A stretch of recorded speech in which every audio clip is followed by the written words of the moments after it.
Hello बच्चों। आज का हम लोग जो वीडियो देखने वाले बच्चों, जिसे आप देख रहे हो, रिलेशन बिटवीन कॉन्सेंट्रेशन यूनिट्स, ये बच्चों एक ऐसा टॉपिक है जो न्यूमेरिकल सॉल्व करने का जो अप्रोच होता है उसको आसान कर देता है। ठीक है बच्चों, बहुत सारे ऐसे न्यूमेरिकल्स होते हैं जिनको अगर सॉल्व करिए आप तो काफ़ी टाइम लगता है। ठीक है, स्टेप ज़्यादा होते हैं। ठीक है, बट इन रिलेशंस को यूज़ करके हम चाहें तो बहुत ईजिली उन न्यूमेरिकल को सॉल्व कर सकते हैं। तो चलिए हम लोग ऐसे ही देखते हैं। आज का वीडियो बहुत ही इंपॉर्टेंट होने वाला है। ठीक है, आई होप आपको पसंद आए। ठीक है, चलिए देखते हैं हम लोग। पहला बच्चों हम लोग देखने जा रिलेशन बिटवीन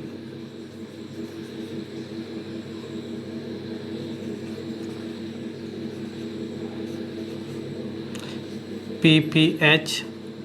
ठीक है, अब PPH क्या होता है बच्चों? दैट इज द पार्ट्स पर 100। ठीक है, या इसी को आप कहते हो परसेंटेज कॉन्सेंट्रेशन। ठीक है, और मैं इसमें लेने वाला हूँ बच्चों वेट बाय वॉल्यूम। ठीक है ना बच्चों, वेट बाय वॉल्यूम, क्योंकि वेट बाय वॉल्यूम जो होती है कॉन्सेंट्रेशन, क्योंकि इसमें आपका वॉल्यूम आ जाता है, इस वजह से ग्राम के जो ग्राम पर कॉन्सेंट्रेशन होती है उसके टर्म में भी रिलेशन मिल जाता है। ठीक है, तो हम देखने वाले बच्चों रिलेशन बिटवीन PPH पार्ट्स पर 100 concentration and gram per litre concentration. Clear बच्चों कुछ ऐसे रिलेशन हैं जिनको उनके फॉर्मूले से समझना बहुत आसान है। जैसे आप इसका देखो, PPH या वेट बाय वॉल्यूम जो कॉन्सेंट्रेशन है उसमें देखते हैं हम लोग, तो क्या होता है परसेंटेज कॉन्सेंट्रेशन, और वो भी वेट और वॉल्यूम के अकॉर्डिंग, तो वो होता है स्मॉल w अपन v इंटू 10⁻²। ठीक है ना, वही 100। ठीक है, और जो ग्राम पर लीटर कॉन्सेंट्रेशन होती है उसका फॉर्मूला क्या होता है? तो gram per litre concentration is equal to होता है बच्चों, that is the amount of solute volume of solution. अगर ये ml में लेते हो बच्चों, ठीक है, जैसा कि हम लोग देखते हैं यहाँ पे वॉल्यूम जो होता है वो ml में ही होता है, और ये अमाउंट जो होता है वो ग्राम में होता है। ठीक है, और ये होता है 10⁻³ क्लियर बच्चों, 1000 होता है। तो दोनों को आपस में डिवाइड कर दीजिए। ठीक है, जब डिवाइड कर देंगे तो क्या मिलेगा रिलेशन बच्चों? मिलेगा हम लोग को ये कि gram sorry percentage concentration according to weight by volume upon gram per litre concentration is equal to, देखिए चूँकि सेम जब भी बच्चों हम बात करते हैं ना, तो जो सॉल्यूट होता है वो सेम होता है। ठीक है ना, सेम सॉल्यूट और सेम सॉल्यूशन के लिए हम लोग बात करते हैं। क्लियर है? तो चलिए देखते हैं यहाँ पे वेट ऑफ वॉल्यूम कैंसिल हो जाएगा, 10⁻² और 10⁻³। ठीक है, तो यहाँ से क्या बच जाएगा बच्चों? 10⁻1 बच जाएगा, ये पावर कैंसिल हो जाएगा आपका, तो बचेगा आपका क्या मिलेगा हम लोग को? मिलेगा percentage concentration weight by volume के according, that is equal to हो जाएगा ग्राम पर लीटर कॉन्सेंट्रेशन पे अपॉन 10, या कह सकते हो आप कि gram per litre concentration is equal to हो जाएगा परसेंटेज कॉन्सेंट्रेशन इंटू 10। क्लियर बच्चों? तो इससे फ़ायदा क्या होगा बच्चों? इससे फ़ायदा ये होगा कि अगर मान लीजिए आपको कहीं पे ग्राम पर लीटर कॉन्सेंट्रेशन पता है, ठीक है, आपसे पूछ दिया जाए कि परसेंटेज कॉन्सेंट्रेशन क्या होगी, आप इजीली उस ग्राम पर कॉन्सेंट्रेशन में 10 से डिवाइड कर दोगे, इजीली निकल जाएगा। ठीक है, ऐसा हो सकता है कि कहीं पे परसेंटेज कॉन्सेंट्रेशन आपको पता हो, ठीक है, और उससे आपको पूछ दिया जाए कि ग्राम पर कॉन्सेंट्रेशन निकालो, ठीक है, तो आसानी से आप उसमें 10 से मल्टीप्लाई कर दोगे, तो आसानी से क्या होगा, ये आपकी जो ग्राम पर कॉन्सेंट्रेशन है वो निकल जाएगी। तो ऐसे रिलेशन बच्चों बहुत आसान होते हैं जिनसे न्यूमेरिकल्स को सॉल्व करने में कम से कम टाइम लगता है बच्चों। ठीक है ना, चलिए हम लोग अगला रिलेशन देखते हैं। अब बच्चों इसमें देखो टर्म्स वही हैं, इसमें टर्म्स में देखो ये उसी सॉल्यूट का अमाउंट है ये, और ये सोल्यूशन का वॉल्यूम है। वही चीज़ मैंने कहा ना कि जब भी हम लोग रिलेशन देखेंगे तो देखिए किसके लिए देखेंगे, for same type of solute, ठीक है, और कह सकते हो सोल्यूशन। जो सेम टाइप का सोल्यूशन है या सॉल्यूट है उसके लिए हम लोग बात करते हैं बच्चों। क्लियर है? ये नहीं कि सॉल्यूट चेंज हो जाएगा फिर, ठीक है, तो रिलेशन भी चेंज हो जाएगा, समझ रहे हैं ना। तो इस वजह से हम लोग जब भी अप्लाई करते हैं तो जैसे एक ही सोल्यूशन है उसकी परसेंटेज कॉन्सेंट्रेशन क्या होगी, ग्राम पर कॉन्सेंट्रेशन क्या होगी, मोलैरिटी क्या होगी, नॉर्मेलिटी क्या होगी, मोलैरिटी क्या होगी, ये सब फाइंड करने के लिए ये सब रिलेशन बहुत ही इंपॉर्टेंट होते हैं। क्लियर है बच्चों? चलिए हम लोग अगला देखते हैं। चलिए तो हम लोग सेकेंड रिलेशन देखते हैं बच्चों। That is the relation between the parts पर 100, वही परसेंटेज कॉन्सेंट्रेशन कहते हैं उसको, ठीक है, एंड पीपीएम कॉन्सेंट्रेशन। बहुत आसान है बच्चों। देखो अब यहाँ पे चाहे आप बाई मास से देखो, ठीक है ना, चाहे आप बाई वॉल्यूम देखो, ठीक है, चाहे आप बाई मास अपॉन वॉल्यूम देखो, कोई भी अगर आप देखते हो, ठीक है, नहीं परसेंटेज कॉन्सेंट्रेशन का अगर आप पीपीएम के साथ रिलेशन देखना चाहते हो तो जा देखो पहले फॉर्मूला इसका देखो, तो परसेंटेज कॉन्सेंट्रेशन, ठीक है, जो भी आप देखना चाहते हो, ठीक है, दैट इज़ इक्वल टू क्या होता है, अगर बाई मास देखते हो, बाई मास तो क्या हो जाएगा, क्लियर है, PPM, PPM concentration same by mass, तो वही चीज़ small w capital W 10 power 6। Clear है ना? समझ में आ रहा है आपको?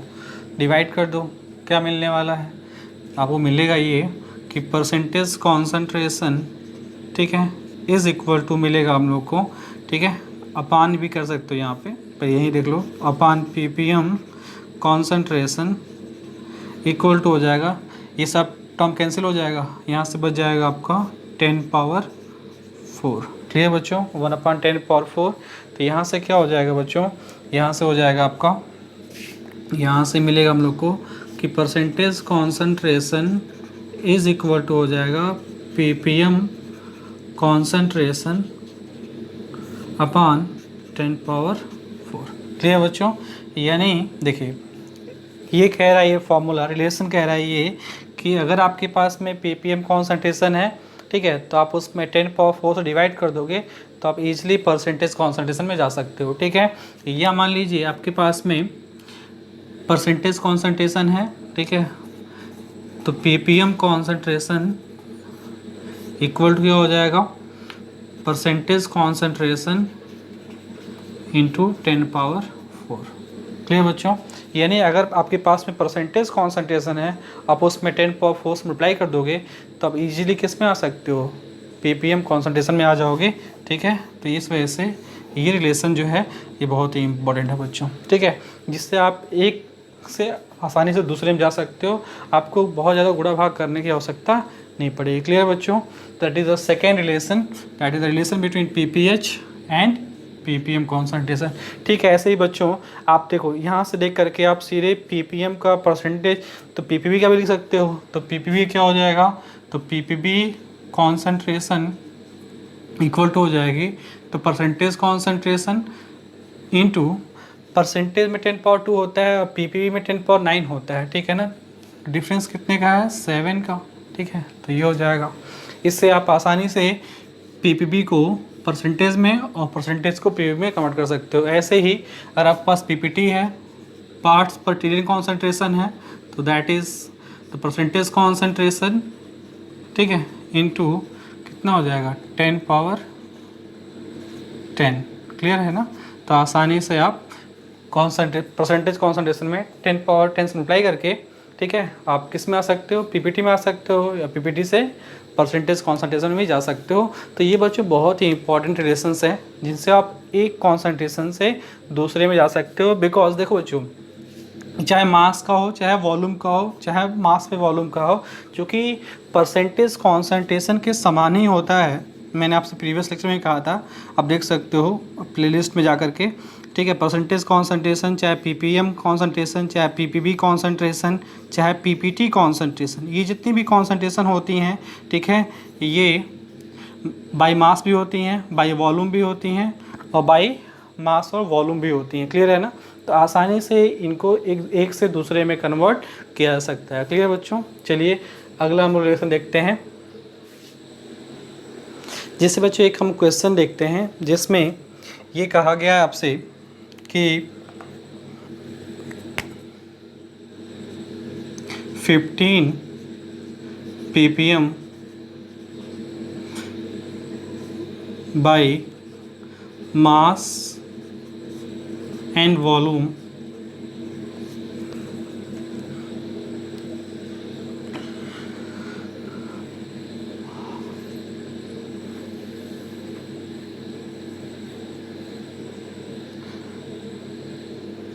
H2SO4 सॉल्यूशन, ठीक है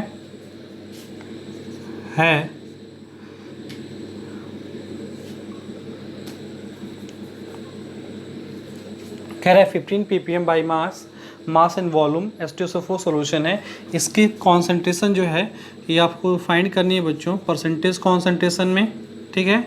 and second one is in the gram per litre concentration. Clear बच्चों? तो आप एक फाइंड कर लो, आप एक को दूसरे में आसानी से कन्वर्ट कर सकते हो, ठीक है ना।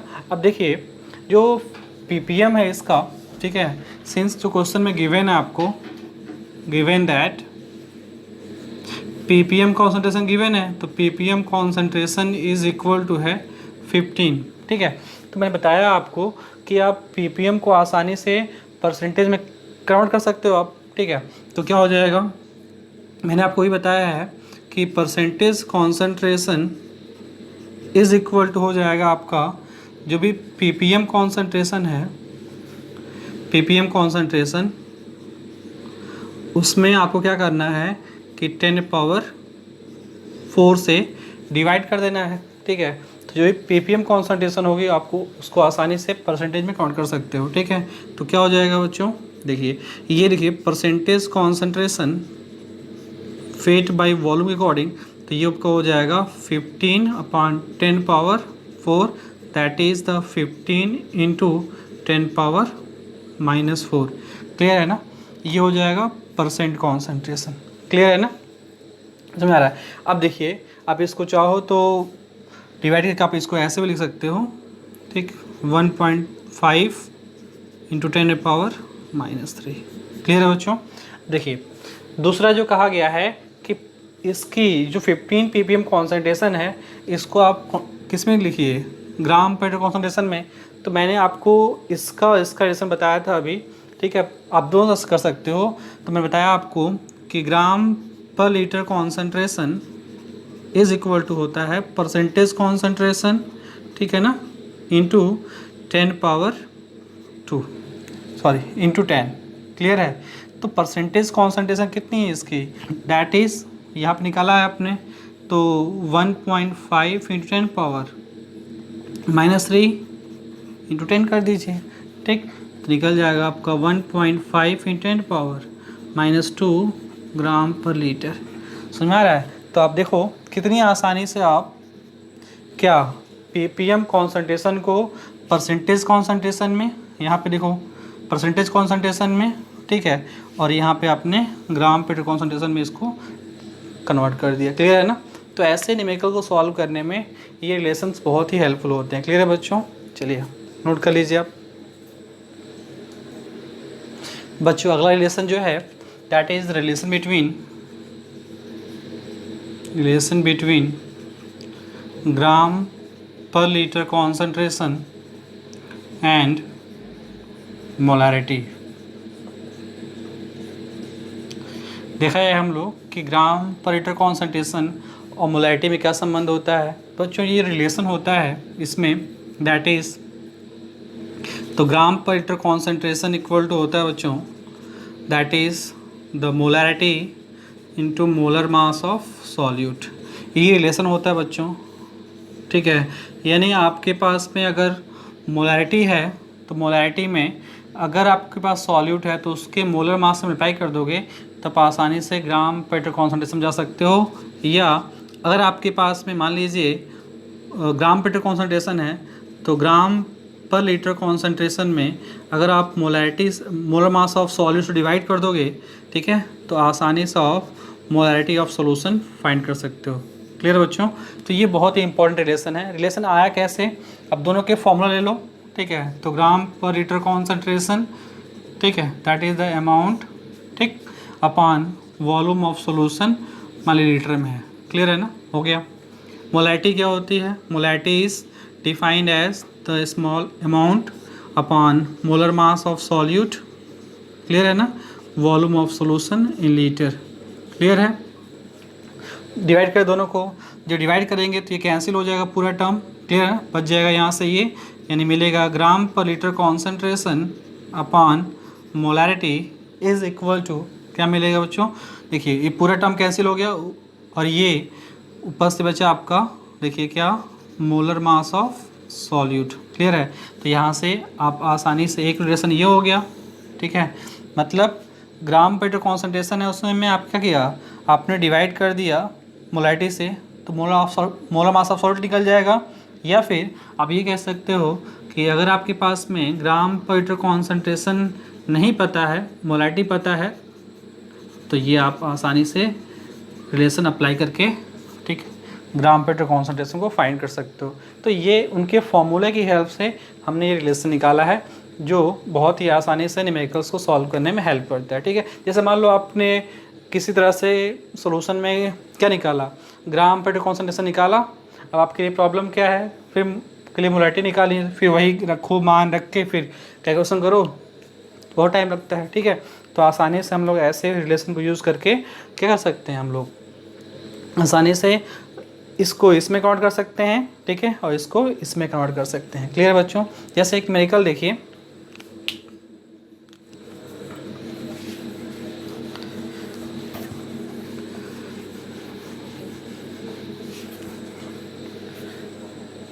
if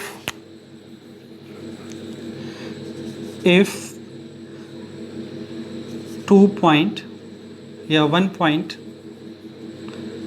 या 10.6 gram sodium carbonate is present in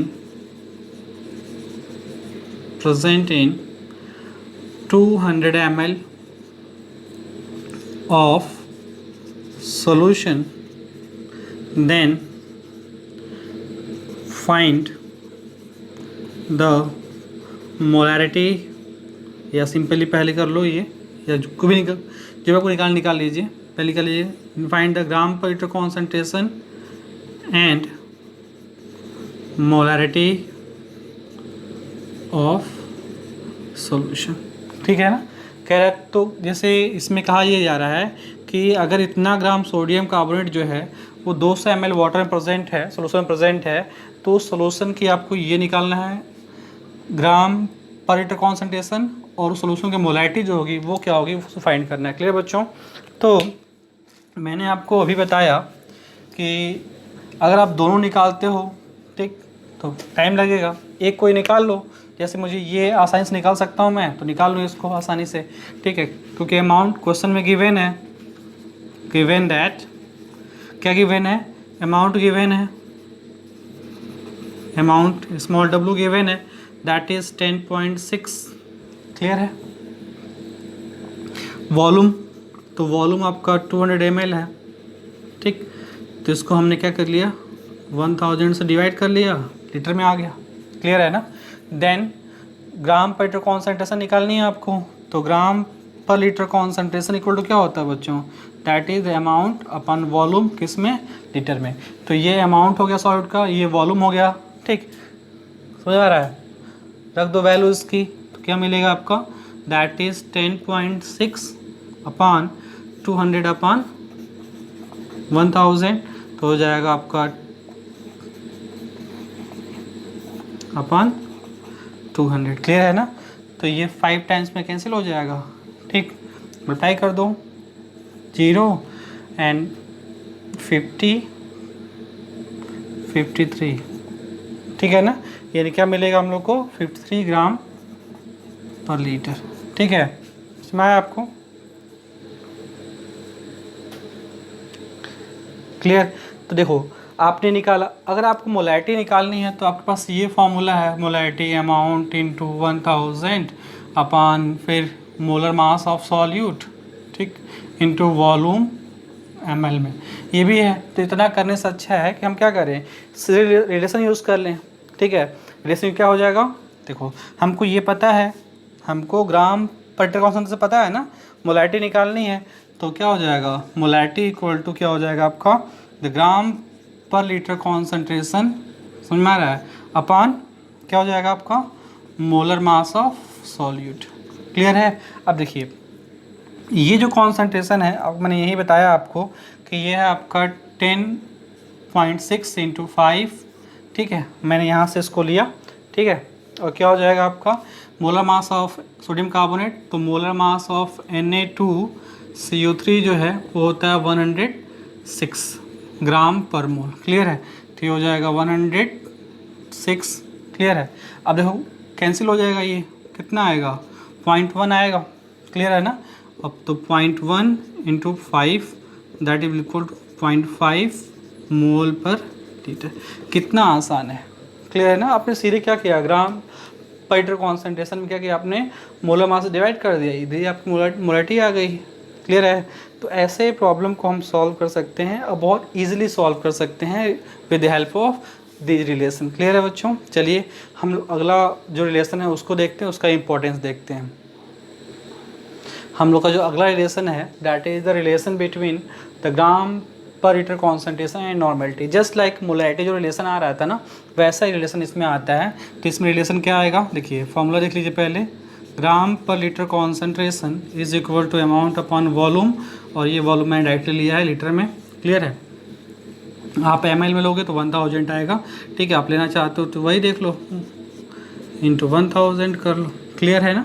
अब देखिए दूसरा जो फॉर्मूला है नॉर्मेलिटी, तो नॉर्मेलिटी इक्वल टू होता है अमाउंट इंटू 1000, अगर इसका वॉल्यूम भी आप ml लेते हो तो, into upon equivalent weight of solute, ठीक है, volume of solution in ml।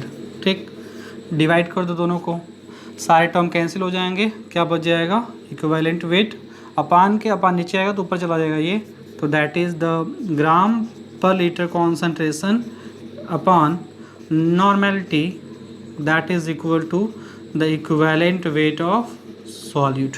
Clear बच्चों। तो यहाँ से क्या निकल के आएगा हम लोग को, निकल के आएगा the gram per litre concentration is equal to normality into equivalent weight of solute. Clear बच्चों। ये देखो नॉर्मेलिटी पता है, इक्विवेलेंट वेट से मल्टीप्लाई कर दोगे सीधे क्या आ जाएगी, ग्राम पर लीटर कॉन्सेंट्रेशन। अगर मान लीजिए आपके पास में ग्राम पर लीटर कॉन्सेंट्रेशन है, इससे डिवाइड कर दोगे ग्राम पर लीटर कॉन्सेंट्रेशन, अगर आपने इसमें डिवाइड कर दिया किससे, इक्विवेलेंट वेट ऑफ सॉल्यूट से, क्या निकल के आ जाएगा, नॉर्मेलिटी। क्लियर है। तो आप इजीली एक टर्म को दूसरे कॉन्सेंट्रेशन यूनिट में कन्वर्ट कर सकते हो। जैसे मान लो क्वेश्चन मैंने पूछ दिया आपसे, ठीक है, क्या पूछ दिया ये कि इफ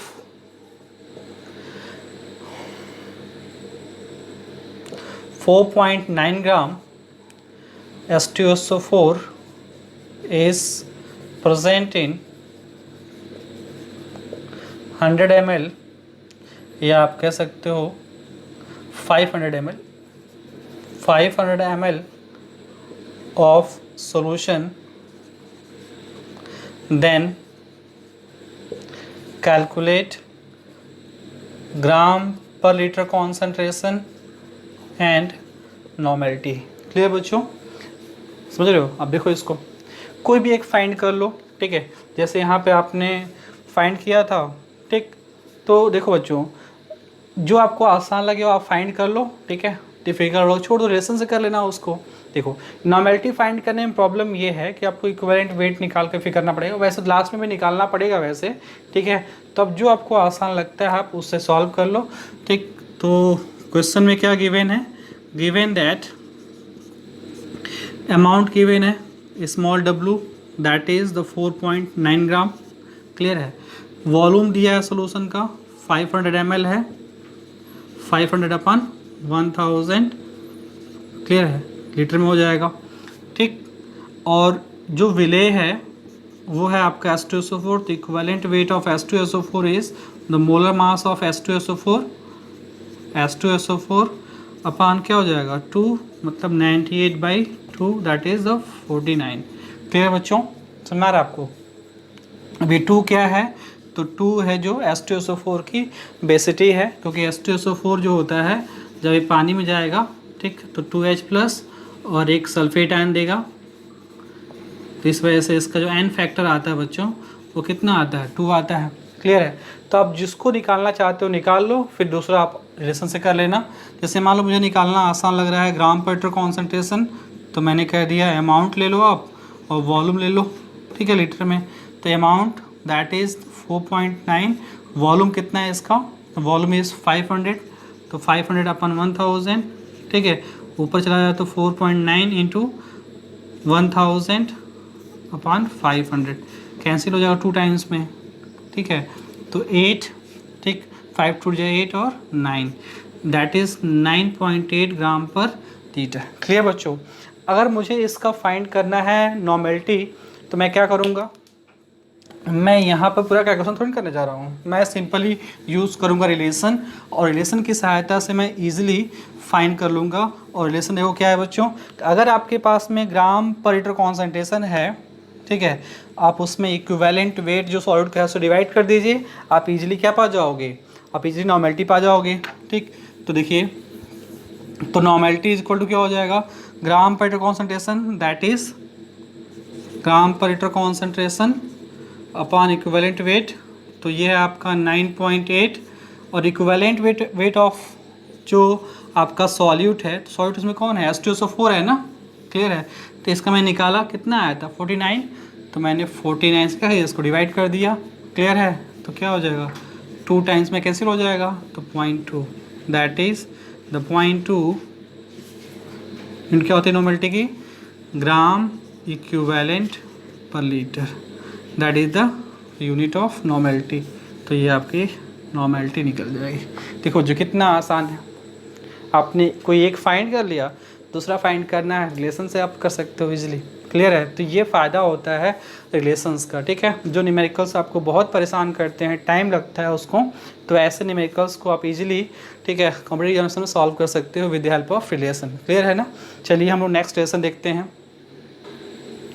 बच्चों। ये जो रिलेशन है, ठीक है, that is one of the very important relation, और इसके डायरेक्टली एप्लीकेशंस आते हैं, और कोई एक नहीं कई चैप्टर्स में आते हैं, बेसिक में भी आता है, सोल्यूशन में भी आता है आपका। ठीक है, और आप आगे जब पढ़ोगे इलेक्ट्रोकेमिस्ट्री, तो इलेक्ट्रोकेमिस्ट्री में भी इसके प्रॉब्लम्स आते हैं। ठीक है, तो ये रिलेशन बहुत ही इंपॉर्टेंट है, और इसकी वजह से आप आसानी से न्यूमेरिकल्स को सॉल्व कर सकते हो। जो देखते हैं रिलेशन, तो नॉर्मेलिटी अभी आपने देखा कि क्या होता है, नॉर्मेलिटी इज़ W/E। ठीक है, अगर आपने वॉल्यूम को लिया है लीटर में तो कोई टेंशन नहीं है, 1000 वगैरह नहीं आएंगे।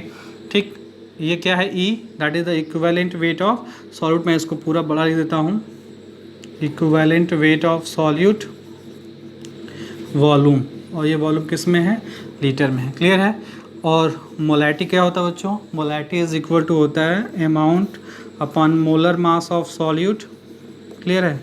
वॉल्यूम, ये भी किस में बच्चों, लीटर में। क्लियर है ना? अब क्या करिए, दोनों डिवाइड कर दीजिए। जब डिवाइड करोगे बच्चों तो क्या निकल के आएगा, निकल के आएगा आपका ये कि नॉर्मेलिटी अपॉन मोलैरिटी, ऊपर से देखिए ये दोनों टर्म जो कैंसिल हो जाएंगे, देखिए W एक करके दिखा देता हूँ आपको, इंटू V लीटर में upon W upon molar mass of solute into V litre में। तो ये टर्म जो है कैंसिल हो जाएगा। ठीक है, क्या बचेगा, देखिएगा, normality upon molarity is equal to, ऊपर से 1/E ऑफ सॉल्यूट, और नीचे क्या बचेगा बच्चों, that is the 1/M of solute. Clear है?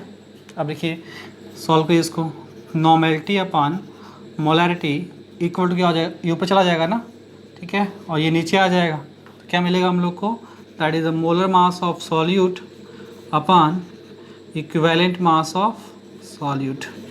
ठीक है, अब जानते हो बच्चों, देखो ये तो अपने आप में एक इम्पॉर्टेंट रिलेशन है ही, क्लियर है ना, ये अपने आप में एक इंपॉर्टेंट रिलेशन है। Normality upon molarity is equal to होता है molar mass of solute upon equivalent mass of solute. और ये जान लो बच्चों, always the molar mass of solute and equivalent mass of solute, ये ऑलवेज एक कांस्टेंट नंबर आता है, ठीक है ना, that is a constant and that is called as the N factor. क्या कहते हैं बच्चों उसको? N factor. अब बच्चों एन फैक्टर जानो क्या होता है, ठीक है, मैंने बताया भी होगा वैसे आपको, प्रीवियस लेक्चर में देख लीजिएगा, ठीक है। Where N factor is basicity for acids, acidity for bases, ठीक है, and total number of positive और नेगेटिव चार्ज फॉर सॉल्ट्स, ठीक है ना, समझ लो बच्चों। एन फैक्टर, जैसे किसी ने कह दिया एसिड, तो जैसे मान लीजिए H2SO4, ठीक है, तो H2SO4 के जो एन फैक्टर क्या होगा? 2 होगा, ठीक है। जैसे मान लीजिए बेसिस, जैसे कैल्शियम हाइड्रोक्साइड हो गया, तो कैल्शियम हाइड्रोक्साइड के लिए एन फैक्टर कितनी हो गई? 2 होगा। साल्ट ले लिया, मान लीजिए साल्ट की वैल्यू, साल्ट आपका NaCl है, तो NaCl जैसे साल्ट के देखिए, एक सोडियम आयन और एक क्लोराइड आयन, तो टोटल पॉजिटिव नेगेटिव कितना मिल रहा है हमको? एक पॉजिटिव एक नेगेटिव, यानी यहाँ से एन फैक्टर कितना आ रहा है आपका? That is 1। क्लियर बच्चों, समझ आ रहा है आपको? तो आप ऐसे ईजिली आप नॉर्मेलिटी से मोलैरिटी में जा सकते हो, ठीक है। यानी देखो यहाँ पे आप normality upon molarity equal to क्या होता है? दैट इज़ एन फैक्टर, ठीक। अब देखो नॉर्मेलिटी, अगर मोलैरिटी पता है, मोलैरिटी में आप एन फैक्टर से मल्टीप्लाई कर दो, क्या निकल के आ जाएगा? निकल के आ जाएगा आपका नॉर्मेलिटी, ठीक है। या आपके पास मान लीजिए मोलैरिटी है, नॉर्मेलिटी है, नॉर्मेलिटी में आप एन फैक्टर से क्या कर दो? मल्टीप्लाई कर दो, क्या निकल कर आ जाएगा? मोलैरिटी आ जाएगी। समझ आ रहा है आपको? तो आप ऐसे आसानी से मोलैरिटी से नॉर्मेलिटी और नॉर्मेलिटी से मोलैरिटी में जा सकते हो। क्लियर है बच्चों? अब देखिए कई जगह पे आपको कैलकुलेशंस भी नहीं करनी पड़ती है, ठीक है ना। कहाँ पे कैलकुलेशन नहीं करना पड़ेगा आपको नॉर्मेलिटी मोलैरिटी फाइंड करने में? बराबर आता है कब? देखो जब भी आपका when n factor is equal to 1, normality upon molarity कितना हो जाएगा? Equal to 1। तो इस केस में नॉर्मेलिटी और मोलैरिटी होगी क्या? इक्वल। यानी ऐसे सभी एसिड, बेसेस और सॉल्ट के लिए नॉर्मेलिटी और मोलैरिटी इक्वल होती है, ठीक है, जिनके लिए n फैक्टर की वैल्यू जो होती है वो 1 होती है।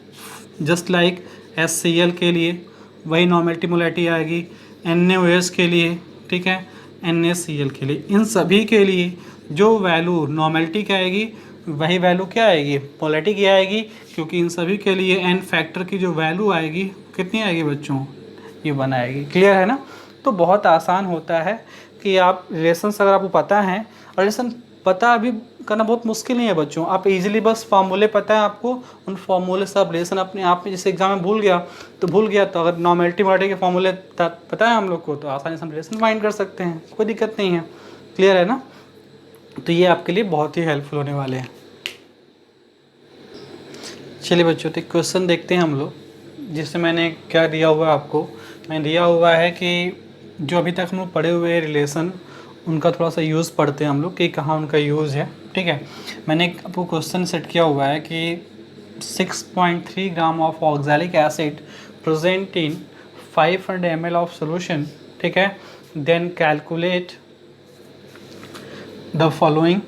पहला आपका है percentage concentration according to weight of volume, ठीक, gram per concentration, molarity and normality of solution. ये 4 चीज़ें आपसे पूछी जा रही है बच्चों, ठीक है। ऑक्सैलिक एसिड का फॉर्मूला क्या होता है? ऑक्सैलिक एसिड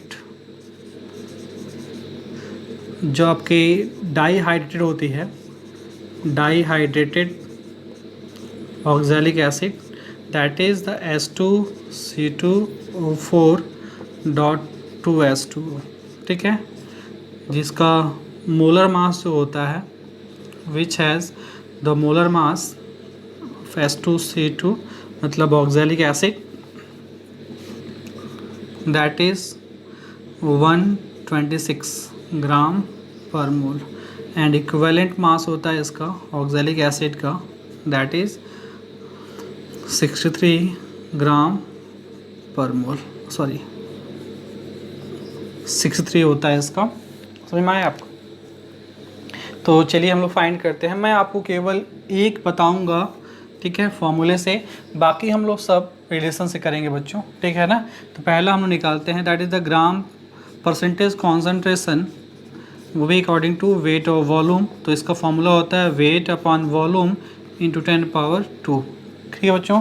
अब क्वेश्चन में देखो गिवन क्या है, गिवन दैट अमाउंट गिवन है,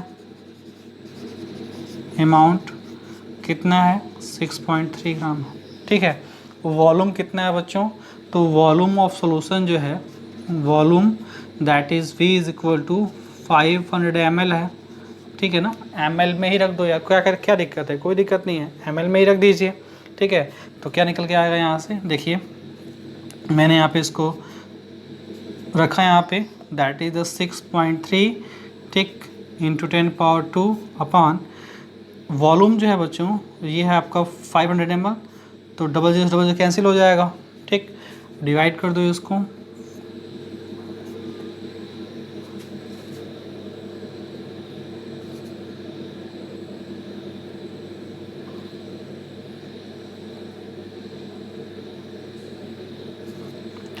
ठीक है बच्चों। ये आएगा आपका 1.26। क्लियर बच्चों? देखो बच्चों, तो ये आपकी आ गई इतना 1.26 ग्राम, ठीक है, पर 100 ml डिजॉल्व है, ठीक है बच्चों। अब हम लोग को जो अदर में देखो क्या फाइंड करना है हम लोग को, तो अदर में हम लोग को फाइंड करना है यहाँ पे देखिए मैंने केवल इसमें से एक निकाला, कैलकुलेशन किया, ठीक है। बाकी मैं इसको करने वाला हूँ रिलेशन से, क्योंकि हमने अभी रिलेशन पढ़ा है।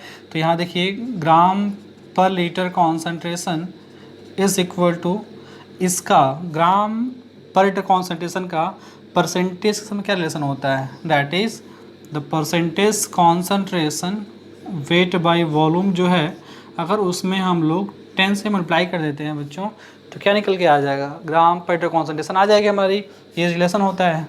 तो ये वैल्यू हमारे पास है that is 1.26 into 10 that is 12.6 gram per litre. वैसे भी यहाँ देख सकते हो कि अगर आपका 100 ml पे इतना डिजॉल्व है तो 1 ml में कितना डिजॉल्व होगा, ठीक है, 10 गुना, ठीक है ना, तो 12.6 आएगा, ठीक है।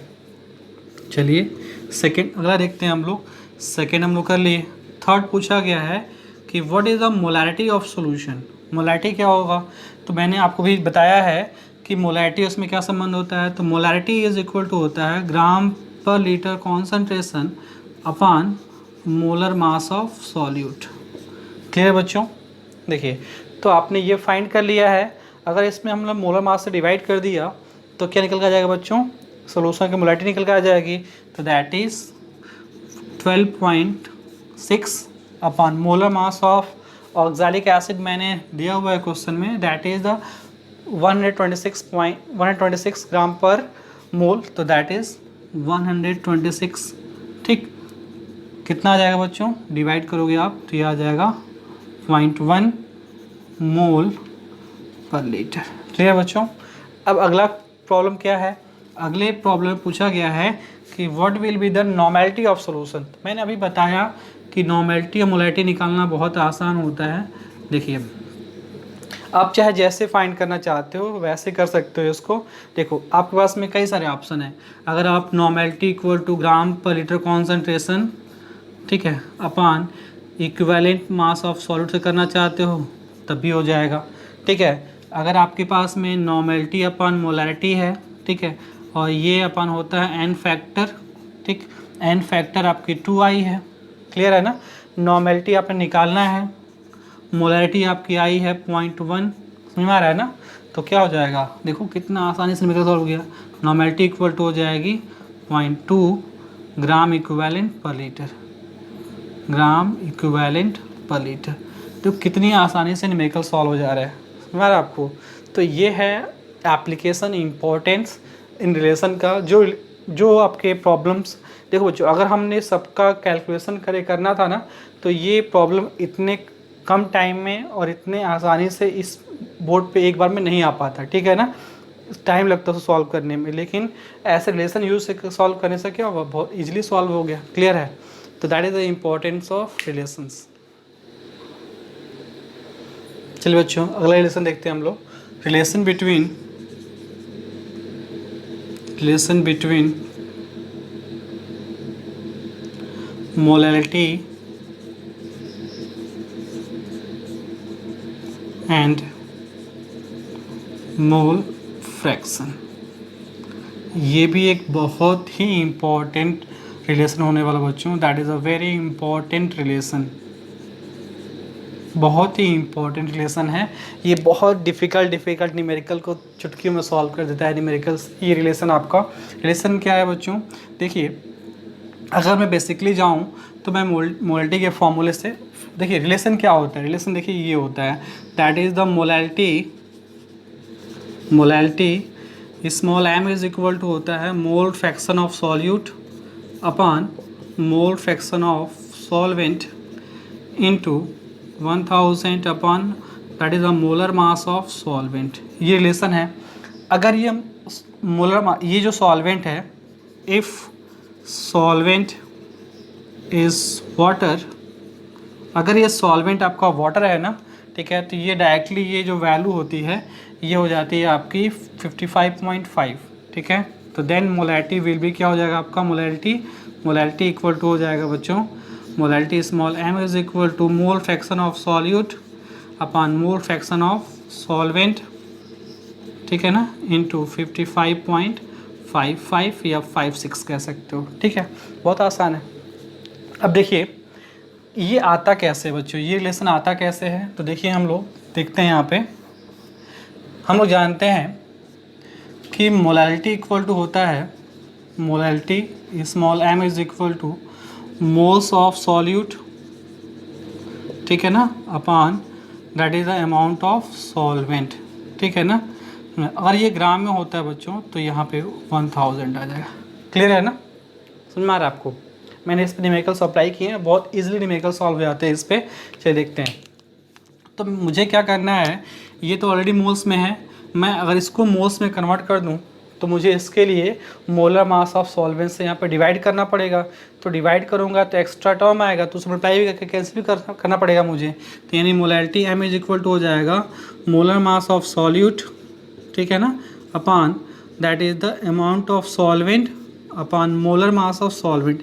मैंने क्या किया कि जो अमाउंट ऑफ सॉल्वेंट था उसमें सॉल्वेंट के मोलर मास से मैंने क्या किया, मल्टीप्लाई कर दिया, ठीक है।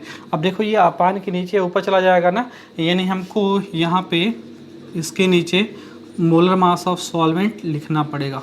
क्लियर है ना, ताकि ये इजीली इससे क्या हो जाए बच्चों, देखो यहाँ पे प्लस साइन है तो ये इससे कैंसिल हो जाएगा। अब देखो फ़ायदा क्या हुआ बच्चों, इससे फ़ायदा ये हुआ कि ये जो आपका जो सॉल्वेंट का अमाउंट है उसके जब मोलर मास से डिवाइड करेंगे, ठीक है ना, तो ये काउंट हो जाएगा मोल में। तो that is the molality is equal to small n upon capital N, ठीक है, into 1000 upon molar mass of solvent. Clear बच्चों। अब देखिए अगर हम इस टर्म में, ठीक है, इसका जो न्यूमरेटर है उसमें अंश में और हर में, ठीक है, हम क्या करें, अगर हमने small n plus capital N से डिवाइड कर दिया दोनों में, ठीक है ना, अगर हमने क्या किया कि इसके अंश में इसके हर में न्यूमरेटर और डिनोमिनेटर में अगर हमने small n plus capital N से डिवाइड कर दिया तो क्या मिलेगा हम लोग को, तो देखिए मिलेगा molality is equal to small n upon small n plus capital N, और नीचे क्या मिलेगा, नीचे मिलेगा आपका capital N upon small n plus capital N, ठीक है, into 1000 upon molar mass of solvent. क्या समझ रहे हो आप, देखो आ गया ना। ये number of moles of solute है, ठीक है ना, अपॉन टोटल मोल्स। तो moles of solute upon total moles, mole fraction of solute, moles of solvent upon total moles, mole fraction of solvent. Clear है ना? तो ये क्या हो जाएगा, तो यहाँ से लेसन आ जाएगा m is equal to the mole fraction of solute upon mole fraction of solvent, ठीक है, into 1000 upon molar mass of solvent. Clear बच्चों? तो ये आपका रिलेशन आ गया। ठीक है, अब देखो मैंने क्यों कहा कि अगर ये सॉल्वेंट वाटर है तो ये एग्जैक्टली आपका ये दे देगा। क्यों? क्योंकि 1000 में आप अगर आप डिवाइड करते हो 18 से तो ये वैल्यू आती है 15.55, रिपीट होता है तो 55.56 ले सकते हो। क्लियर है ना? तो ये अब देखो इस रिलेशन का इम्पोर्टेंस मैं दिखाता हूँ आपको कि क्या इम्पोर्टेंस है इसका। ठीक,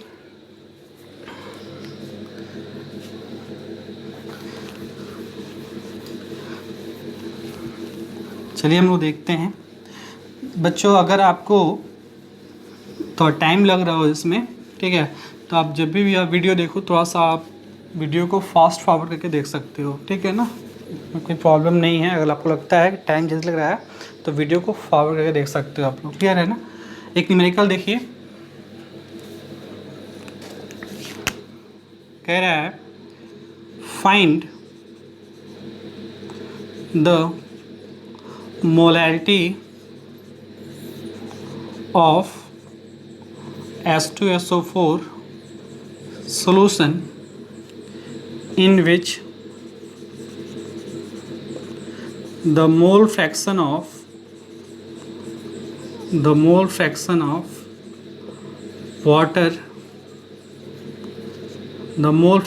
water is 0.85, ठीक है, या 0.75, जो लेना चाहते हो आप ले सकते हो। 0.75 find the molarity of H2SO4 solution in which the mole fraction of water is 0.75। ठीक है बच्चों, अगर ऐसे सॉल्व करोगे, ठीक है, तो बहुत टाइम लगने वाला है। समझ में आ रहा है ना? क्लियर होगा नहीं होगा, समझ रहे हो? बहुत आपको पापड़ बेलने पड़ेंगे, पूरा इक्वेशन बना के फिर सॉल्व करना पड़ेगा आपको। अगर रिलेशन पता है, ठीक है, बहुत सारे बच्चे कर भी नहीं पाएंगे इसको एग्जामिनेशन में। फिर कहेंगे बच्चे केवल सर यही दिया है, कैसे मोलैरिटी फाइंड करें, उसमें अमाउंट ऑफ सॉल्वेंट चाहिए होता है, कैसे सॉल्व होगा? बहुत आसान है। देखो रिलेशन पता है तो मोलैरिटी इक्वल टू क्या होता है, that is the moles of solute upon mole fraction of solute upon mole fraction of solvent into 1000 upon molar mass of solvent. Clear है ना? अब आपको देखना है क्वेश्चन को। देखिए इसमें देखिए आप, ये अगर H2SO4 सोल्यूशन है, ठीक है ना, तो H2SO4 सोल्यूशन में कहा गया है कि the mole fraction of H2O, तो मोल फ्रैक्शन ऑफ H2O जो है वो 0.75 है। क्लियर बच्चों? तो मान लीजिए अगर ये H2SO4 का सोल्यूशन है, अगर एक्वस सोल्यूशन है, ये समझ में आ रहा है आपको, तो बताया गया आपको कि जो एक्सेस में होता है, देखिए आपको मान लीजिए एक कंपोनेंट पता है आपको, तो मैंने बताया आपको बाइनरी सोल्यूशन के लिए mole fraction of first component plus mole fraction of second component is equal to कितना हो जाएगा, दैट इज़ 1। आपको ये पता है, तो मोल fraction of H2SO4 second component 1 minus 0.75, तो आ जाएगा ये 0.25। देखो जो इसमें मोल फ्रैक्शन है H2O का वो है 0.7, ठीक है, और मोल फ्रैक्शन ऑफ जो आपका H2SO4 है दैट इज़ 0.25, ठीक है। तो आपको बहुत पहले ही बताया जा चुका है कि सॉल्यूशन का वह कंपोनेंट जो एक्सेस में होता है दैट इज सॉल्वेंट। तो ये एक्सेस में है, ये एक्सेस में है, तो ये क्या होगा, ये होगा आपका सॉल्वेंट, ठीक है, और ये लेस अमाउंट में है तो ये होगा आपका सॉल्यूट। तो यहाँ से आपने ये डिफाइन कर लिया कि कौन सॉल्यूट है कौन सॉल्वेंट है। क्यों मैंने कहा बच्चों, क्योंकि यहाँ पे आपको बताना पड़ेगा कि सॉल्वेंट कौन है, हम उसका मोलर मास कैसे निकालें। क्लियर है ना? तो आप इसी रख लो इसमें। तो मोलैरिटी इक्वल टू क्या हो जाएगा, then molarity is equal to हो जाएगा मोल फ्रैक्शन ऑफ सॉल्यूट। तो सॉल्यूट कौन है बच्चों, दैट इज H2SO4, ठीक, तो 0.25। मोल फ्रैक्शन ऑफ सॉल्वेंट तो दैट इज 0.75, ठीक। और मैंने कहा कि अगर वाटर है, ठीक, तो डायरेक्टली आप ये यूज़ कर सकते हो, ठीक। नहीं करना चाहते तो आप ऐसे कर लो 1000 अपॉन मोलर मास ऑफ, देखो सॉल्वेंट वाटर है ना, तो मोलर मास ऑफ वाटर जो होता है वो होता है 18 ग्राम पर मोल। क्लियर है बच्चों, समझ में आ रहा है आपको? तो यहाँ से क्या हो जाएगा, दैट इज़ 18, तो ये हो जाएगा 1/3 दैट इज़ 55.56, डिवाइड कर दो 55.56 में किससे 3 से, ये आंसर आएगा दैट इज़ द मोल पर केजी। यही आपकी सोल्यूशन की मोलैलिटी हो जाएगी। कितना आसान है, ठीक है ना। तो आप ऐसे न्यूमेरिकल्स को बहुत ही ईजिली सॉल्व कर सकते हो अगर आपको ऐसे रिलेशंस पता हो तो रिएक्शन आपके क्वेश्चन आपके चुटकियों में सॉल्व हो जाएंगे। क्लियर है। चलिए हम लोग अगला देखते हैं रिलेशन। बच्चों अगला जो रिलेशन है that is the relation between molality and molality. That is a very important relation बच्चों। क्यों? इसलिए क्योंकि इस प्रॉब्लम से बहुत ऐसे क्वेश्चंस होते हैं इजीली सॉल्व हो जाते हैं, ठीक है, जिसमें कैलकुलेशन बहुत लेंदी होता है बच्चों, ठीक है। फिर देखते हैं रिलेशन क्या होता है। Relation is molality is equal to होता है बच्चों, molality small m is equal to 1000, ठीक, into molality 1000 into density minus m into m of solute. Clear बच्चों। अब इसमें टर्म्स क्या क्या बच्चों, इसको आप तैयार करना पड़ेगा, ठीक है। ठीक है, ऐसा नहीं कि निकाला नहीं सकता, निकाला सकता है, थोड़ा टाइम लगेगा, बट उससे अच्छा आप आसानी से इस लेसन को तैयार कर लो, ठीक है। जो बेसिक फार्मूले हैं उसी फार्मूले थ्रू ये निकल सकता है, ठीक है ना। समझ में आया आपको। तो दैट इज़ देखो यहाँ पे कौन कौन से टर्म क्या है यहाँ पे, where small m is molality, capital M जो है दैट इज़ मोलैरिटी, ये जो लिखा गया है small m of solute that is the molar mass of solute, molar mass of solute, ठीक, and D is density of solution, ठीक है, ग्राम पर ml में। क्लियर बच्चों। तो आसानी से आप मोलैलिटी में कन्वर्ट कर सकते हो, ठीक है बच्चों।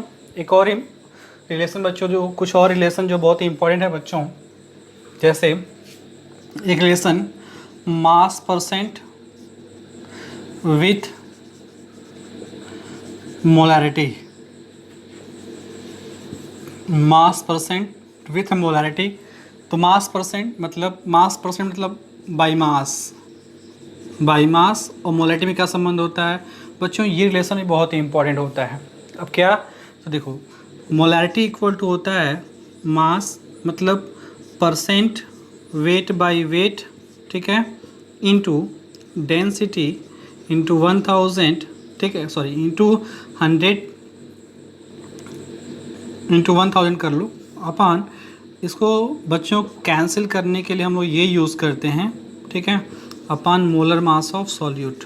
क्लियर है ना। देखो अब देखो इसको ऐसे क्या मैंने कहा, मैंने जब इसको मान रखोगे आप, ठीक है, तो W/W इंटू 100 होता है, ये होता है W/W इंटू 100, समझ रहे हो। तो इसको आप अप्लाई करोगे आप तो ये कैंसिल हो जाएगा, फिर ये वही आ जाएगा। क्लियर है ना, समझ में आ रहा है। और ये जो मास, इसका जो मास है, ठीक है, W/D जो W होता है that is equal to volume. Clear है। तो आसानी से ये फॉर्मूला फिट हो जाता है। तो ये ऐसे हम लोग यूज़ करते हैं, that is the percent by mass, ठीक है, into density into 10 upon molar mass of solute. Clear बच्चों। तो that is a very important relation, अगर मास परसेंट दिया हुआ है, डेंसिटी दी गई है, मोलर मास ऑफ सॉल्यूट से डिवाइड कर दो, ठीक है, आसानी से निकल जाएगा। इसका बच्चों इसके साथ भी रिलेशन होता है, नॉर्मेलिटी के साथ भी वो देख सकते हो आप, ठीक। तो नॉर्मेलिटी के साथ रिलेशन क्या होता है,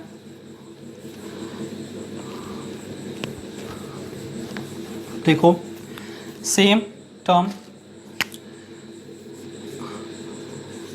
रिलेशन ऑफ मास परसेंट, ठीक है, या by mass concentration and normality, ठीक है, सेम मिलेगा बच्चों। नॉर्मेलिटी इज इक्वल टू हो जाएगा मास percent into density into 10 upon equivalent weight of solute, ठीक है बच्चों। अब ये क्या है, जानते ही हो, that is by mass percent है, वो बाई मास परसेंट, ठीक है ना, जिसको आप लोग कहते हो weight by weight percent. Clear है? That is equivalent weight of solute, equivalent weight of solute. Clear है? डी क्या है? That is the density of solution. किस में होगा? ग्राम पर ml में। क्लियर है? अब देखो और भी एक टर्म है बहुत ही इंपॉर्टेंट, सीधे अगर मोल दिया है, डेंसिटी दी गई है, तब भी हो सकता है। ठीक है, कैसे करोगे? देखो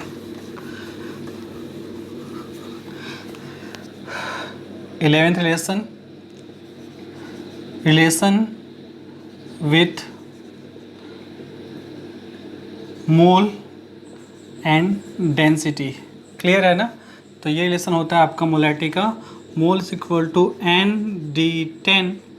ठीक है ना, ये relation ND10, that is a very important relation. Clear बच्चों?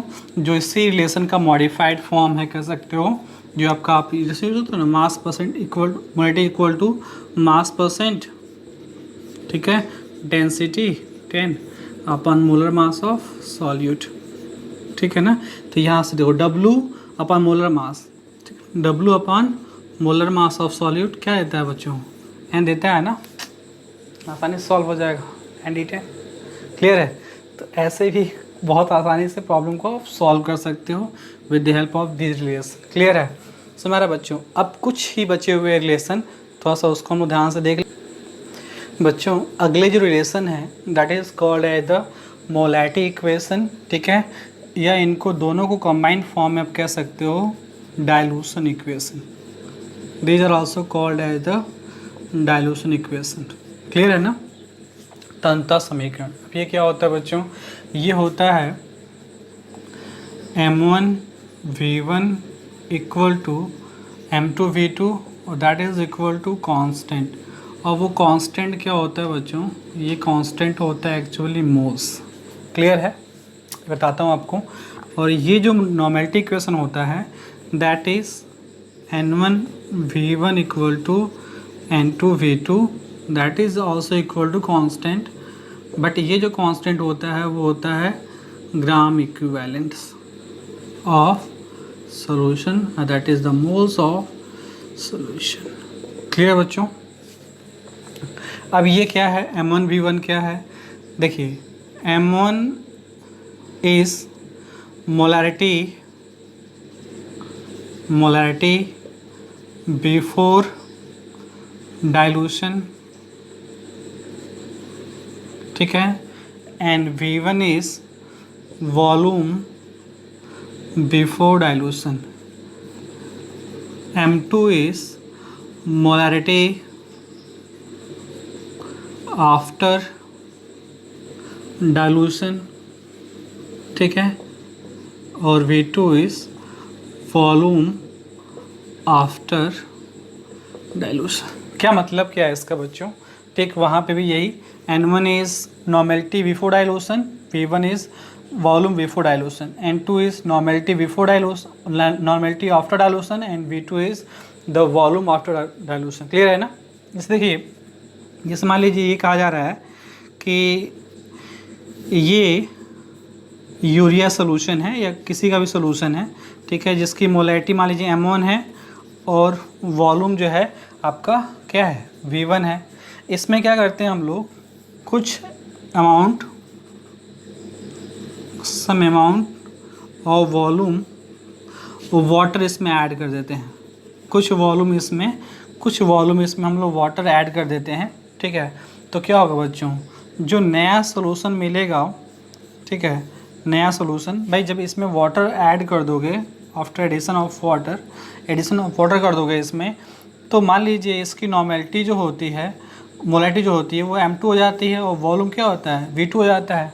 आप बताओ कि जब आप वॉल्यूम आप डालोगे तो जो इसमें सॉल्यूट के जो मोल्स थे, सॉल्यूट के जो मोल्स हो रहे हैं इसमें, मोल्स ऑफ सॉल्यूट, ठीक है, क्या वो चेंज होंगे? नहीं, वो चेंज होने वाले नहीं है। मोस्ट तो भाई कांस्टेंट है, इसमें आपने क्या ऐड किया? आपने तो ऐड किया सॉल्वेंट ना, आपने तो वाटर ऐड किया, ठीक है। यानी मोलैरिटी इनटू वॉल्यूम का मल्टीप्लिकेशन, मान लीजिए यहाँ पे N1 आता है अगर, ठीक है, क्योंकि मोलैरिटी इनटू वॉल्यूम जो होती है, अगर मोलैरिटी वॉल्यूम से मल्टीप्लाई कर दोगे तो मोस निकल जाएगा, ठीक है, अगर ये लीटर में है तो, अगर ml में है तो मिली मोस निकल जाएगा, ठीक है, समझ में आ रहा है। और यहाँ से जब इसको मल्टीप्लाई करोगे तो क्या होगा आपका, देखिए यहाँ पे आपने जब पानी मिला दिया तो मोलैरिटी भी चेंज हो जाएगी, वॉल्यूम भी चेंज हो जाएगा, तो यानी M2 इंटू V2, मान लीजिए N2 आ रहा है, ठीक है, एन वी नो दैट कि N1 इज इक्वल टू क्या होगा, N2 होगा, तो यहाँ से क्या निकल के आएगा आपका कि M1 V1 इक्वल टू क्या मिलेगा हम लोग को, M2 V2, ठीक है, समझ रहा है आपको। फिर M1 मैं बताया जैसे आपको कि ये पानी के पहले, जो पानी आप मिलाए नहीं थे उसके पहले मोलैरिटी है, वॉल्यूम है, और ये पानी के मिलाने के बाद मोलैरिटी है, और ये आपका टोटल वॉल्यूम है, क्लियर है ना। एंड V2 इज़ ऑलवेज, अगर आप ऐसा प्रॉब्लम सॉल्व कर रहे हो, ठीक है बच्चों, तो V2 इज़ ऑलवेज, ठीक है, that is V1 plus addition of water, clear बच्चों। ऑलवेज V2 की जो वैल्यू होती है वो ये होती है बच्चों, क्लियर है, समझ में आ रहा है आपको। न्यूमेरिकल्स भी आप कर सकते हो इस पे, एक न्यूमेरिकल मैं आपको सेट करता बताता हूँ आपको। देखिए बच्चों, एक हमने क्वेश्चन आपके सामने रखा हुआ है, क्वेश्चन कह रहा है ये कि सोडियम हाइड्रोक्साइड सॉल्यूशन, ठीक है, has molarity M/2 and volume 500 ml. If we added the 300 ml of water, then what is the molarity of final solution? Clear है ना। तो फाइनल सोल्यूशन जो है उसकी मोलैरिटी क्या होगी बच्चों। जैसे देखिए, इसको ऐसा समझिए कि अगर ये कंटेनर है या कोई बीकर नहीं मान लो, ठीक है, इसमें आपने क्या किया कि ये सोडियम हाइड्रोक्साइड का सोल्यूशन लिया हुआ है, इसका हमने एक्वस सोल्यूशन लिया हुआ है, ठीक है ना। इस सोल्यूशन की जो मोलैरिटी है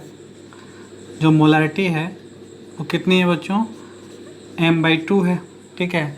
और इसका जो वॉल्यूम है इस सोल्यूशन का पहले, मतलब जब आपने पानी ऐड नहीं किया था, तो वो है 500 ml, क्लियर है।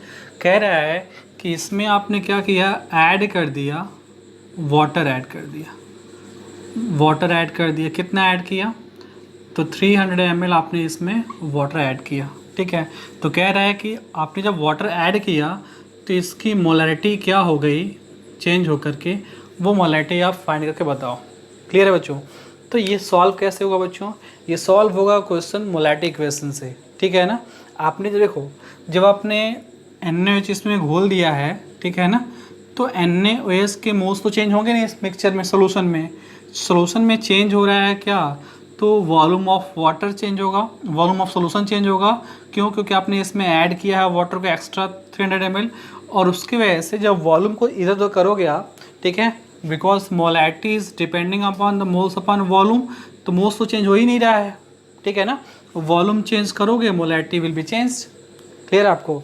तो हम यहाँ देखते हैं, तो मोलैरिटी फाइंड करेंगे हम लोग। तो देखो V2 क्या हो जाएगा बच्चों, तो V2 हो जाएगा, मैंने ऑलवेज कहा आपको V2 क्या होता है, V2 जो होता है that is the final volume, V2 is called as the final volume, and final volume जो होता है बच्चों that is the V1 plus addition of water, किसने आपने उसमें वाटर ऐड किया है वो, तो that is the V1 is 500 ml और प्लस 300 आपने वाटर ऐड किया ml, तो that is V2 is 800 ml। समझ में आ रहा है, सुना रहा है आपको। देखिए, अब देखिए, फ्रॉम मोलैरिटी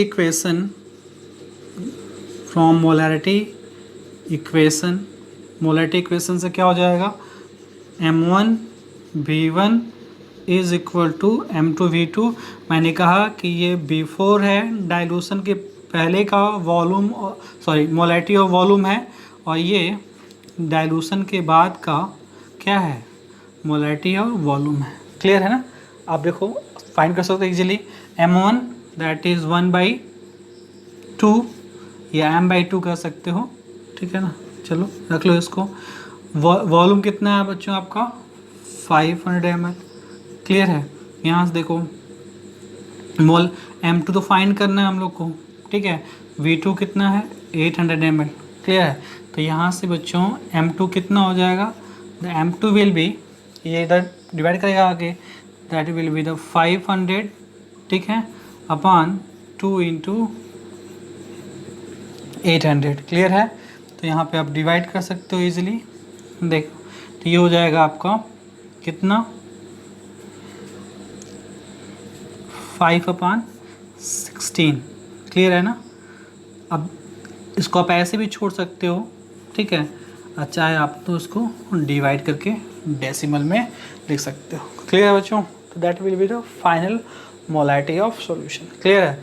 तो ऐसे क्वेश्चन भी बच्चों आते रहते हैं, ठीक है बच्चों। ऐसे भी क्वेश्चन पूछा जा सकता है, जैसे इसमें क्वेश्चन को चेंज कर दिया जाए, मैं आपको बताता हूँ, ठीक है। आप लोग उसको ट्राई करिएगा प्रॉब्लम सॉल्व करने के। ऐसे जैसे इसमें कह दिया जाए कि आपका ये सोल्यूशन है, ठीक है, इसमें कितना वाटर ऐड कर दिया जाए, कितना वाटर, ठीक है, कितना वाटर इसमें ऐड कर दिया जाए, ठीक है, कि सोल्यूशन की मोलैरिटी जो है वो इतनी हो जाए, समझ रहे हो, और वॉल्यूम आपका इतना हो जाए, ठीक है।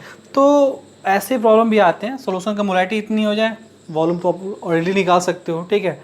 तो ऐसे प्रॉब्लम पूछे जाते हैं बच्चों, जिसमें आपसे अमाउंट ऑफ एडेड वाटर भी पूछा जा सकता है। तो अमाउंट ऑफ एडेड वाटर जब भी निकालोगे तो देखो यहाँ से V2 निकालोगे, तो V2 जो होता है आपको फाइनल वॉल्यूम होता है, तो V1 plus addition of water. तो एडिशन ऑफ वाटर ऑलवेज निकालना है पहले, एडिशन ऑफ वाटर जो निकालोगे आप, एडिशन ऑफ वाटर, तो addition of water equal to हो जाएगा आपका V2 माइनस V1। ऑलवेज जब भी आप एडिशन ऑफ वाटर निकालोगे ना, तो क्या हो जाएगा, फाइनल वॉल्यूम में से इनसे घटा लीजिए, आपका कितना वॉल्यूम में जो चेंज हो रहा है वही चेंज आपका आपने उसमें पानी को ऐड किया हुआ है, जिसकी वजह से मोलैरिटी आपकी चेंज हुई है। क्लियर है।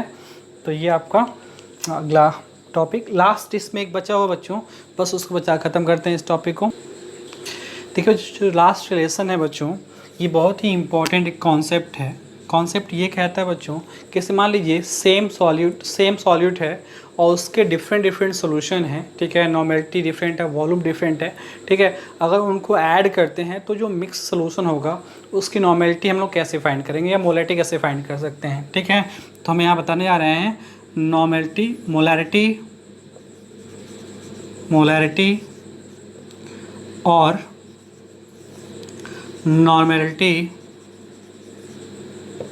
नॉर्मेलिटी ऑफ मिक्स्ड सॉल्यूशन, ठीक है। याद रखिएगा, it's very important for same solute. जो सेम सॉल्यूट होता है, ठीक है, उसके लिए अगर हम लोग एक ही सॉल्यूट के डिफरेंट सॉल्यूशन हैं उनको ऐड करते हैं, ठीक है, तो मिक्स सॉल्यूशन जो बनेगा आपका उसकी नॉर्मेलिटी और मोलैरिटी क्या होगी। जैसे मान लीजिए मैं बता रहा हूँ आपको, देखिए ये कंटेनर मैंने 3 कंटेनर लिया हुआ है, ठीक है। ये H2SO4 सोल्यूशन है फर्स्ट, ये भी H2SO4 सोल्यूशन है, ठीक है। ये आपका सेकेंड सोल्यूशन है, ये आपका सेकेंड सोल्यूशन है, और ये भी आपका H2SO4 सोल्यूशन है, ठीक है, that is the H2SO4 solution, ठीक है। और ये आपका थर्ड सोल्यूशन है। क्लियर है ना। मैंने कहा इस सोल्यूशन की मोलैरिटी M1 है और इसका वॉल्यूम आपका V1 है, ठीक है। ये सोल्यूशन है जो इसकी जो मोलैरिटी है आपकी M2 है और इसका वॉल्यूम V2 है, ठीक है। ये सोल्यूशन है, इसकी मोलैरिटी आपकी M3 है और इसका वॉल्यूम जो है आपका V3 है, ठीक है। जब तीनों को ऐड कर दोगे बच्चों, ठीक है ना, मान लीजिए तीनों को क्या किया आपने, मिला दिया, तो मिक्स सोल्यूशन जो बनेगा, ठीक है ना, ये जो सोल्यूशन है ये क्या है, मिक्स सोल्यूशन है, that is the mix solution, ठीक है। इसकी मोलैरिटी कुछ थी, वॉल्यूम कुछ था, इसकी मोलैरिटी कुछ थी, इसका वॉल्यूम कुछ था, इसकी मोलैरिटी कुछ थी, वॉल्यूम कुछ था। जब तीनों को मिक्स कर दिया तब तीनों को खिचड़ी कह सकते हो, ठीक है। जब मिक्स कर दोगे तो मिक्स सोल्यूशन जो बनेगा, इस मिक्स सोल्यूशन की मोलैरिटी, ठीक है, या इस मिक्स सोल्यूशन की नॉर्मेलिटी आप कैसे फाइंड करोगे बच्चों, ये आपका प्रश्न है, ठीक है। तो बच्चों देखो कि जब इन दोनों को मल्टीप्लाई कर दोगे, ठीक है, तो इसके नंबर ऑफ मोल्स निकल जाएंगे ना। बताया था ना मैंने आपको कि molarity into volume that is equal two moles. तो इसके मोल्स, इसके मोलैरिटी, इसका वॉल्यूम मल्टीप्लिकेशन करने से इसके मोल्स निकल जाएंगे, यानी इसमें N1 मोल अगर है तो इसमें N2 मोल निकल के आएगा और इसमें क्या आएगा N3। कैसे निकल के आएगा भाई, इसका मोलैरिटी इसका वॉल्यूम गिवन है, मल्टीप्लाई कर देंगे मोल्स निकल जाएगा। मोलैरिटी वॉल्यूम गिवन है, मल्टीप्लाई कर देंगे इसके मोल्स निकल जाएंगे। मोलैरिटी वॉल्यूम गिवन है, मल्टीप्लाई कर देंगे मोल्स निकल जाएंगे, ठीक है। और इन तीनों के आप जानते हो मोलैरिटी कैसे निकालते हो आप, तो मोलैरिटी आप निकालते हो that is the moles upon volume, ठीक है, that is the moles upon volume. यानी टोटल मोल्स में जो भी मोल्स है सॉलिड का, उसमें अगर हम लोग वॉल्यूम से डिवाइड कर दें, ठीक है, तो हम लोग क्या निकाल सकते हैं, मोलैरिटी निकाल सकते हैं। तो जो मिक्स सोल्यूशन है, ठीक है, इस मिक्स सोल्यूशन में तीनों के मोल्स निकाल लें, ठीक है, अपॉन टोटल वॉल्यूम कर लें, ठीक है, तो क्या हो जाएगा, मोलैरिटी ऑफ मिक्स्ड सॉल्यूशन, ठीक है, यानी M जो मिक्स्ड है वो कितना आ जाएगा। देखिए मैंने कहा ना कि इसको मल्टीप्लाई कर दोगे तो पहला यानी M1 V1 plus M2 V2 plus M3 V3 अपान क्या हो जाएगा टोटल वॉल्यूम, तो V1 plus V2 plus V3। Clear बच्चों, देखो कितना आसान है।